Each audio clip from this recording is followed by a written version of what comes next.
परिचय। सर, हम एक फल के अंदर बीज क्यों पाते हैं? श्याम, पादपों में लैंगिक प्रजनन के बाद ही बीज विकसित होते हैं। लैंगिक प्रजनन क्या होता है सर? दो युग्मकों के मिलने से एक नया जीव उत्पन्न होता है। इस प्रक्रिया को लैंगिक प्रजनन कहते हैं। सर, पादप का कौन सा भाग लैंगिक प्रजनन में हिस्सा लेता है? बेटा, पुष्प पादपों के लैंगिक अंग होते हैं, इसलिए ये लैंगिक प्रजनन में हिस्सा लेते हैं।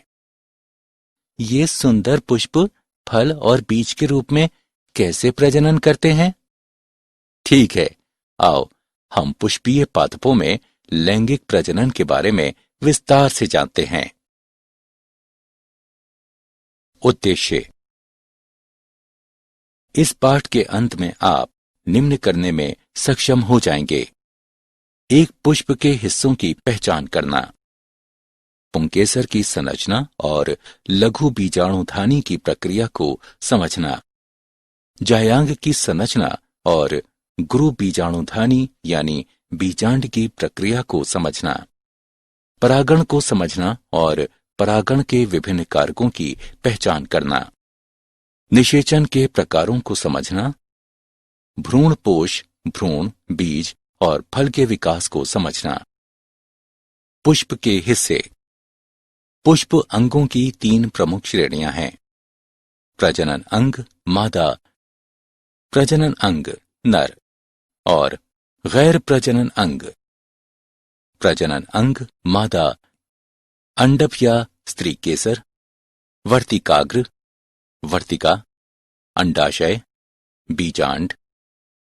प्रजनन अंग नर पुंकेसर, परागकोश, डंठल तंतु यानी फिलामेंट, पराग। गैर प्रजनन अंग पंखुड़ी यानी दलपुंज, रस यानी वाहिदल, टेपल्स। निषेचन पूर्व घटनाएं। पुष्पी पादपों में लैंगिक प्रजनन में निषेचन से पूर्व निम्न घटनाएं होती हैं।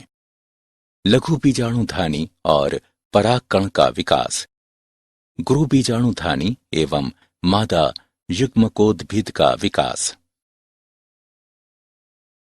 पुंकेसर और परागकोश की संरचना।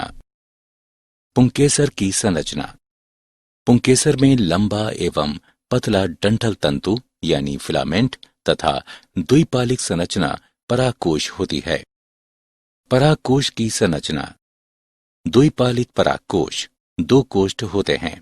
परागकोश में 4 विवर या लघु बीजाणुधानी होते हैं जो परागपुटी यानी पोलन सेक्स के रूप में विकसित होते हैं। लघु बीजाणुधानी और परागकण का विकास। लघु बीजाणुधानी।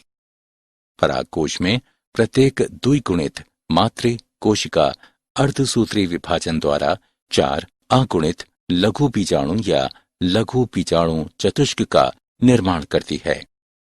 हर अगुणित लघु बीजाणु एक विस्तृत दीवार पर पनपते हैं और सूत्री विभाजन के द्वारा परागकण बनाते हैं। परागकण नर युग्मकोद्भिद का प्रतिनिधित्व करता है। इसमें 2 सतही भित्ति होती हैं, बाह्यचोल और अंतःचोल। बाह्यचोल में रंध्र होते हैं जिन्हें जनन छिद्र कहते हैं। परागकण के परिपक्व होने पर उसमें 2 कोशिकाएं, कायिक कोशिका और जनन कोशिका समाहित होती है। जायांग और बीजांड की संरचना। जायांग। जायांग स्त्री जनन अंग का प्रतिनिधित्व करता है। इसके 3 भाग होते हैं, वर्तिकाग्र, वर्तिका, अंडाशय। इसके अंदर एक गर्भाशयी कोहा यानी कोष्ठक होती है जिसमें एक अपरा यानी नाड स्थित होती है। अपरा से गुरु बीजाणुधानी या बीजांड निकलता है। बीजांड एक अध्यावरणी गुरु बीजाणुधानी है। इसमें बीजांड काय होता है जो 1 या 2 अध्यावरण या संरक्षक आवरण से घिरा होता है। बीजांड के अंग। बीजांड वृंत। हाइलम यानी फेनिकल, संधि रेखा यानी रेफ, बीजांडकाय, भ्रूणकोश, अध्यावरण यानी एंटीजुमेंट्स, बीजांड द्वार यानी माइक्रोपाइल और निभाग यानी कैल्चा। गुरु बीजाणु जनन और मादा युग्मकोद्भिद का विकास। गुरु बीजाणु जनन की प्रक्रिया विकसित होते बीजांड के बीजांडकाय के अंदर घटित होती है। एक प्रसूतक कोशिका बीजांडकाय में बीजांड द्वारी शीर्ष पर विभाजित होती है। एक प्रसूतकीय कोशिका बाह्य भित्तीय कोशिका और आंतरिक बीजाणुजन कोशिका में विभाजित होती है। स्पोरारॉग्नोस कोशिका गुरु बीजाणु मातृ कोशिका की तरह व्यवहार करती है। गुरु बीजाणु मातृ कोशिका के अर्धसूत्री विभाजन से 4 गुरु बीजाणुओं का उत्पाद होता है, जिनमें से एक कार्यशील होता है और अन्य 3 अपविकसित यानी अपभ्रष्ट हो जाते हैं। कार्यशील गुरु बीजाणु समसूत्री विभाजन से स्त्री यानी मादा युग्मकोद्भिद यानी भ्रूणकोश के रूप में विकसित होता है। मादा युग्मकोद्भिद में 8 केंद्रीय न्यूक्लिएट यानी भ्रूणकोश की रचना करते हैं।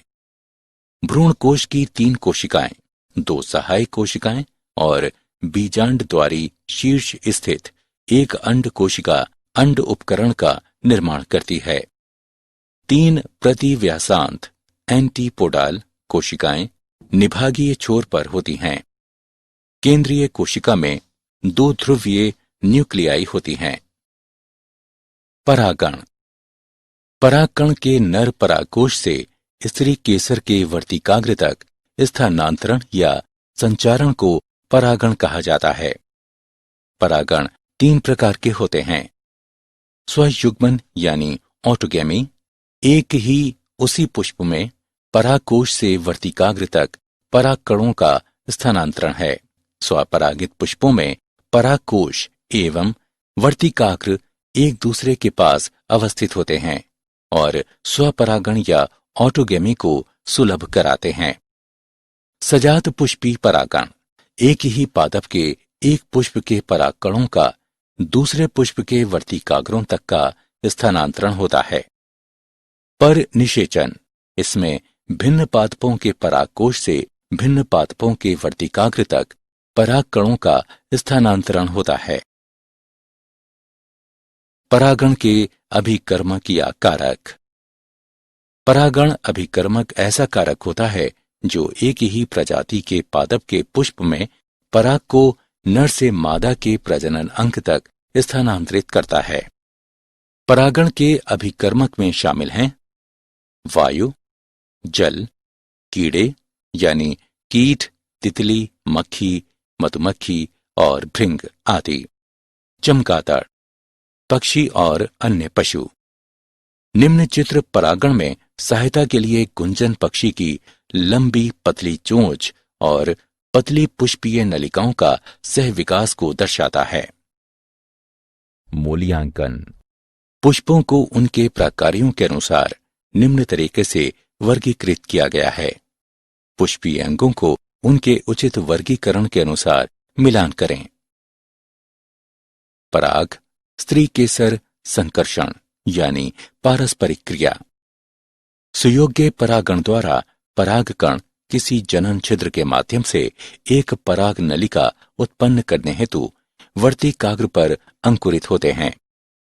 परागकण के तत्व अंडाशय में स्थित बीजाणु बीजांड द्वारी शीर्ष तक पहुंचने के लिए पराग नलिका के माध्यम से गमन करते हैं। इसके पश्चात पराग नलिका तंतुरूप समुच्चय के माध्यम से एक सहायक कोशिका में प्रवेश करती है। दोहरा निषेचन यानी द्विनिषेचन। एक सहायक कोशिका में प्रवेश करने के पश्चात पराग नलिका द्वारा जीव द्रव्य में 2 नर युग्मक अवमुक्त किए जाते हैं।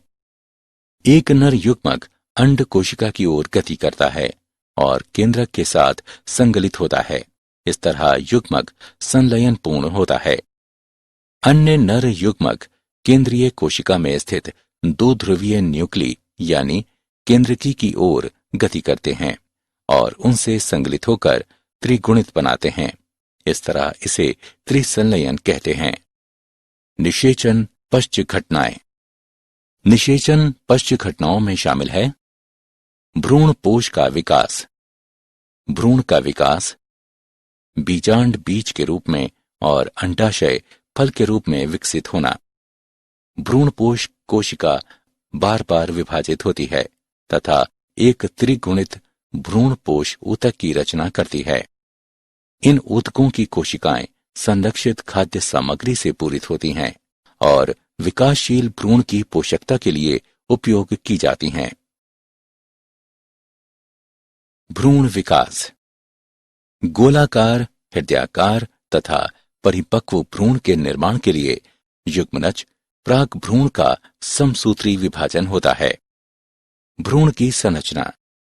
एक भ्रूण में समाहित होते हैं एक भ्रूणीय अक्ष, दो बीजपत्र यानी डाइकोट में और एक एक बीजपत्र यानी मोनोकोट्स में। बीजपत्र के स्तर के ऊपर भ्रणीय अक्ष की प्रोटीन यानी एपिकाटील बीज पत्रोपत्रिक होती है जो प्रांकुर या स्तंभ सिरे पर प्रायः समाप्त होती है। बीज पत्राधार में बीज पत्रों के स्तर से नीचे बेलनाकार प्रोटीन जो कि मूलांत सिरा या मूलज के शीर्षांत पर समाप्त होती है। बीज और फल का विकास। निषेचित बीजांड बीज बनता है। अध्यावरण बीज का आवरण बन जाता है जिसे बीजचोल कहते हैं।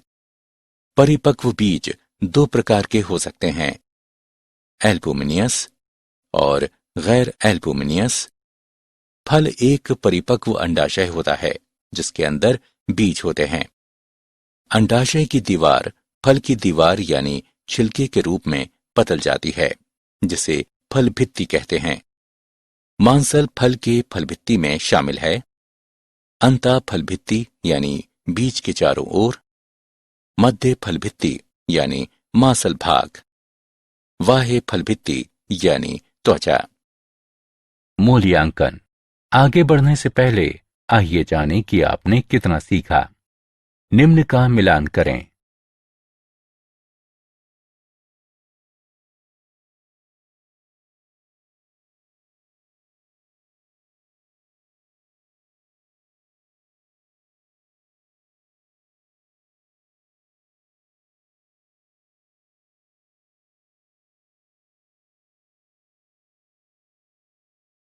क्या आप जानते हैं परागकणों को शर्करिक विलयन, विलयन की सांद्रता 2% से 20% के बीच में डालकर पराग नलिका के उत्पादन को कृत्रिम तरीके से उत्प्रेरित किया जा सकता है।